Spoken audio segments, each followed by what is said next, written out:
अभी हमार जांगर चला था बेटा, तोहरा लोगिन के हमरा कौनो जरूरत नहीं है। चल हट यहाँ से, हट कहली ना। अरे हट की कहा तरी, हट।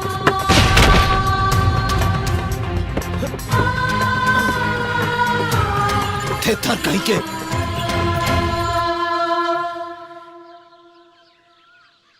अरे तोरा के हल आवे के हम कहनी हो करे। चल भाग यहाँ से। तोरा के कितना बार समझावनी, समझ में नहीं क्या आवत करे। चल हट यहाँ से। रुक, ते बहिर हो गई बाड़े, तोरा सुनात नहीं के करे। चल भाग। अरे माई रे। चल रो, हट।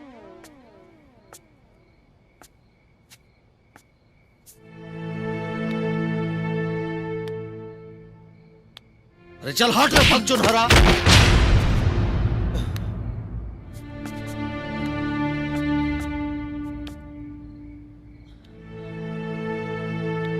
अरे चल हट रे।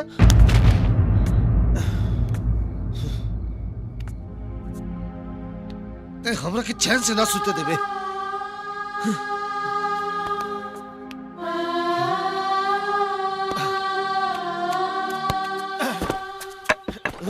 अरे क्या करिए कर।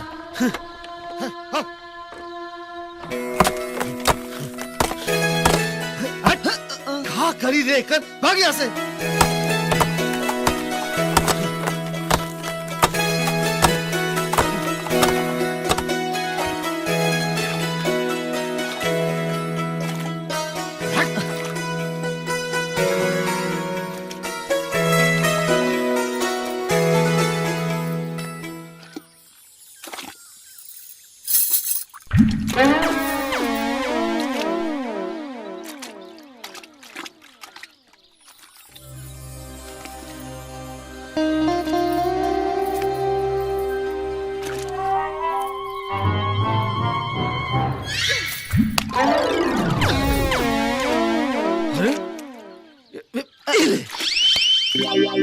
हम ठीक से काम करते हैं तो कहा मारता रहा हमरा के। तो हम सीधा से काम करते नहीं तो तू कहा हमरा के ढेला मारता हम काम मरनी है। चुप रह भाग चोनहरा।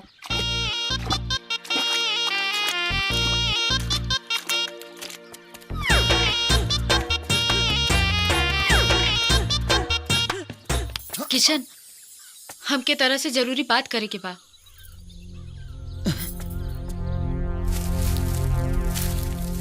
किशन, कुछ दिन से हम देखा तानी तो हमरा से दूर दूर भागत आड़ा। अरे तरह की कुछ मालूम बा? हमरा घर में हमार शादी की तैयारी चलता। तई तू हमसे काहे के बोला था जहाँ तोहर शादी तय भइल बकाला? किशन, तू तू ही बात कहत आड़ा? हाँ हम कहा था नहीं, कैसे कि तुहार और हमार मिलन नहीं हो सकत। ऐसे कि तुहार बाबूजी और हमार बाबूजी जन्म जन्म के दुश्मन हलो, और हम अपने बाबूजी को अच्छी तरह से जानता नहीं। उमर जी हैं, लेकिन तुहार और हमार मिलन कब्बो ना होके दी। किशन, तू हमके समझे की कोशिश काहे नहीं को करत? हमरा घर के हालत बहुत खराब बा। राम भैया और सोहन भैया जब से घर छोड़ के गइल बालो, बाबूजी के दिल टूट गइल बा। भले अब दुनिया इधर से उधर हो जाई त कहा, लेकिन हम अपने बाबूजी के दिल नहीं तोड़ सकत। ऐसे तू हमके भूल जा चंदा।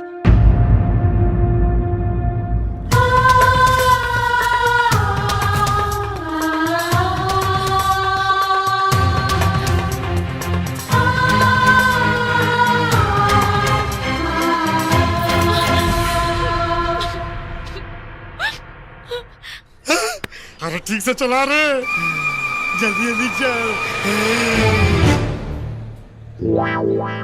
का रे जोखना, एक घर में कौनो मरमुर गई का रे? इतना सामान लाद के जाता। कैसन बात करता रहा?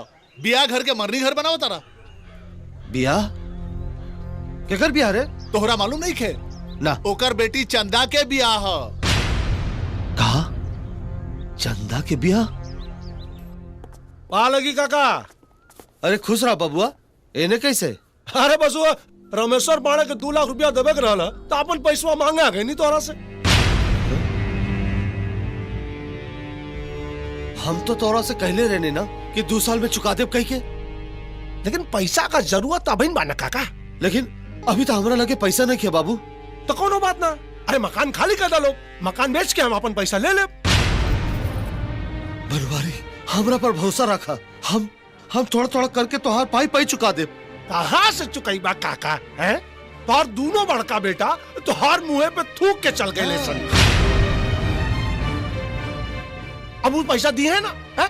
अब रहल बात छोटका की किसनवा की, वो तो ससुरा एक नंबर के निकम्मा बा, कहाँ से दी? ए, चुप रह लोग, हमार किसन निकम्मा नहीं के। देख लिया एक दिन वो अपन खून पसीना एक करके अपने बाप का कर्जा जरूर चुकाई। चुप रहा काकी तू तय। ए काका पैसा दे दा हमार सीधे सीधे, नहीं तो ये मकान जबरदस्ती खाली करवा ले हम। हाँ। अरे ऐसे कैसे खाली करवा ले बा? बाप का राज है का? अरे बुढ़िया तू बीच में मत बोल। हट। बनवारी तोहार इतना हिम्मत,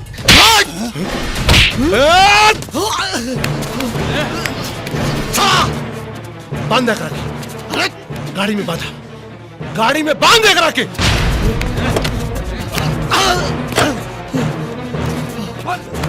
अरे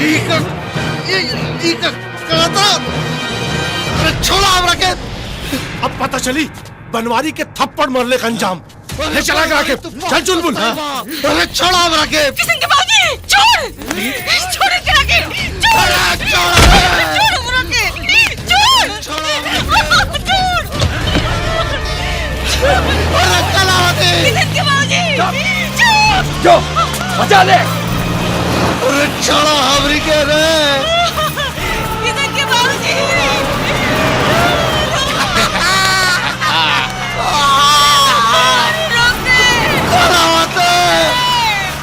बाई मोड़ बाई। आजो आजो किसान हाँ सीधा सीधा। अरे छोड़ा हमरी के रे। आजो आजो बुढ़िया बचा ले। अरे छोड़ा छोड़।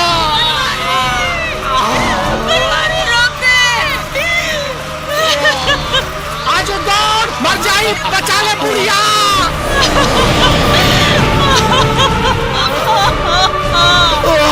अरे छोड़ा।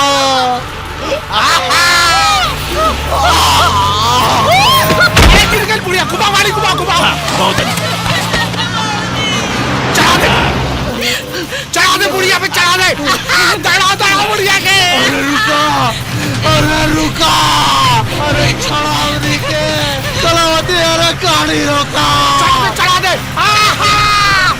किसन, किसन, चढ़ा दे ऊपर।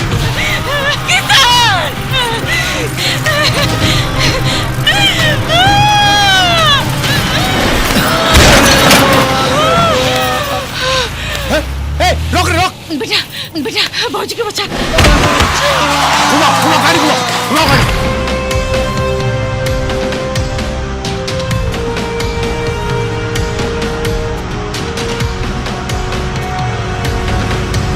चढ़ा दे।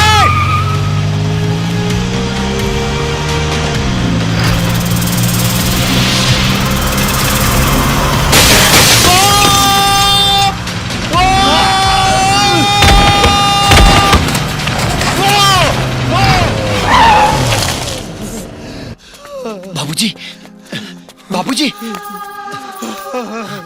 बाबूजी बाबूजी बाबूजी अरे कुछ ना हुई बाबूजी।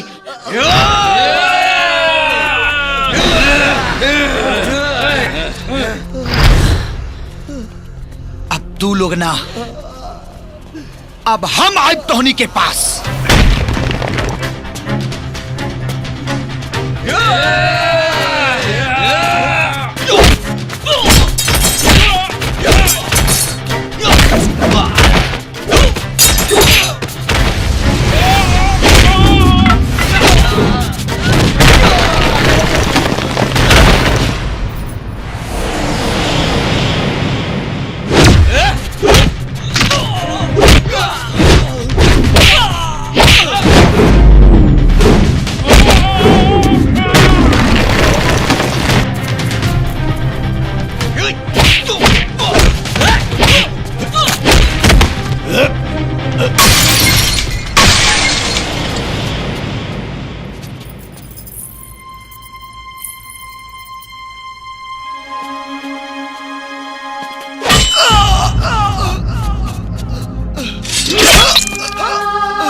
चंदा बेटी? लागता जहर खा ले बिया। जहर।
बाबूजी, बाबूजी, बेटा, अरे बेटा, कैसा बेटा? अरे कुछ ना हो हमारा बेटी, कुछ ना हुई।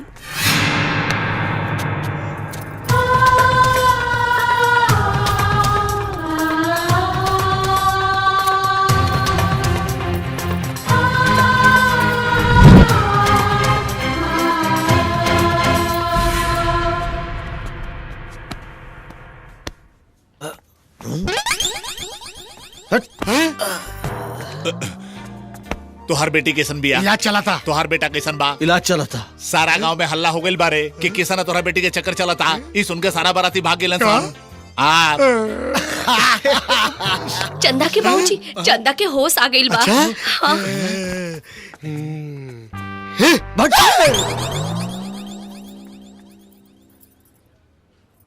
किशन,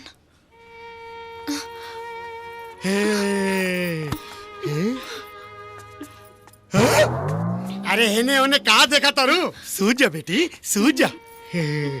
अरे सूझ जाना। अरे तोरा बुझात नहीं के कहा? सूझ जा। अरे सूझ जाना, सब ठीक हो जाई। सुनिए, ये दवाइयाँ ले आइए।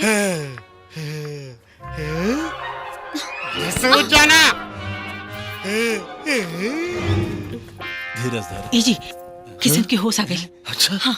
चल। हे भगवान।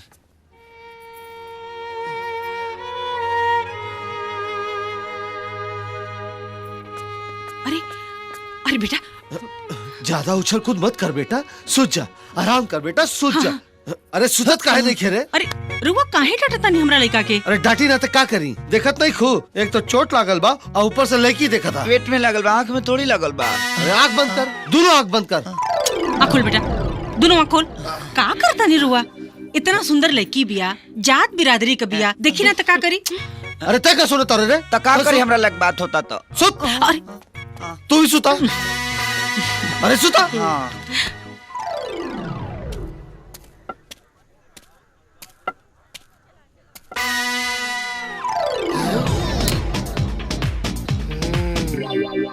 तू सोचत होगा जवान आदमी कभू तोहर दुकान तरफ झांके खातिर ना आइल, वो आज कैसे आ गइल? जानता रहा ए दुनिया में हमार एक गो औलाद बा, हमार किसान। वो हमार खुशी खातिर अपना सब सुख त्याग देलस और साबित कर देलस कि उहे हमार सच्चा औलाद बा। अब हमार बारी बा, अब हमरा के साबित करे के बा कि हम ओकर बाप हई। ललन भाई, हम अपना बेटा खातिर तो हर बेटी के हाथ मांगे आयल बानी। अब तो चाहे हमार बेइज्जती करा पर ये रिश्ता मत ठुकरावा।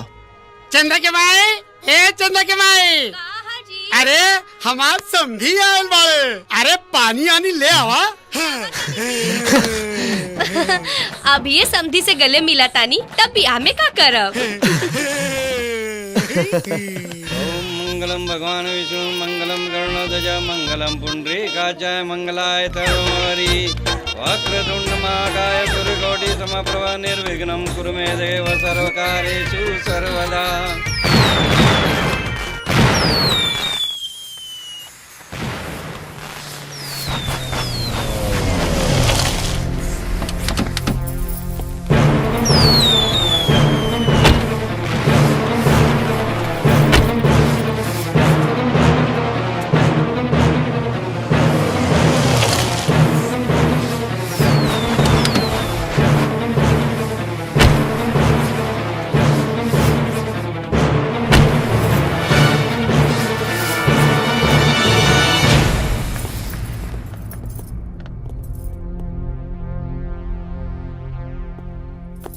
रुक जा लोग, अपना बाप की जिंदगी भर का कमाई तो ले लेला, अब का लेवा आइल बड़ा लोग।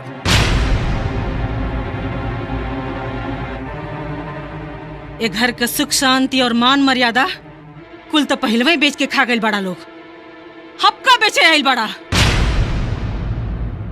कहीं तो लोग हमनी पर तरस खा के तो नहीं ना आइल। तो एक बात कान खोल के सुन ला, हम अपना छोट सा परिवार में बहुत खुश बानी। इहो हो सकता कि तू लोग अपना गलती पर पछता के ये घर में वापस रहे खातिर आयल होकबा, फिर से झगड़ा करे खातिर आयल होकबा, अपना बाबूजी के दुख देके फिर से ये घर से वापस जाए खातिर आयल होकबा।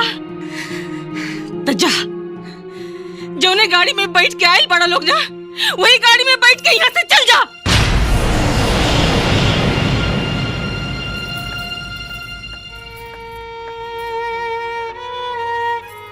दीदी, रहुआ लोग अंदर चली ना, हम हाथ जोड़तानी, चली ना। शायद रहुआ लोग माँ जी के बात से डरा तानी। माँ जी रहुआ लोग से नाराज नहीं की, अरे वो तो अपना बेटा लोग से नाराज बानी। उहाँ लोग के अंदर आवे से मना कैले बानी, रहुआ लोग के ना। अरे रहुआ लोग तो ये घर के बहू बानी, रहुआ लोग के पूरा अधिकार बा ये घर पर। रहुआ लोग के रोक सकता ये घर में अंदर आवे से। चली ना दीदी, आई ना, चली लोग। दी हमरा के, ए बेटा आवा आवा हमरा लगे, आवा बेटा आवा। चली ना दीदी, आई।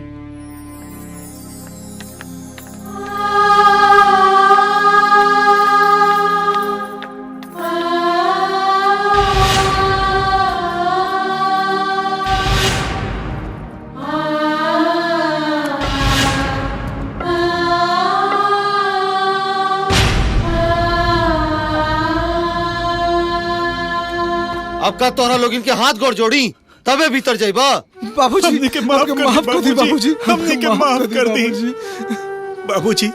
हमने के एहसास हो गए कि माँ बाप के चरण में ही दुनिया के हर धाम और स्वर्ग बा। हाँ बाबूजी, हमने के बुझा गए कि अपना परिवार से बढ़ के दुनिया में कोनो सुख ना होला। बाबूजी हमने के माफ कर दी बाबूजी, माफ कर दी। अरे किशन के माई, पूजा पाठ के तैयारी करा, हम लइकन खातिर पड़ाका लेके आवता नहीं।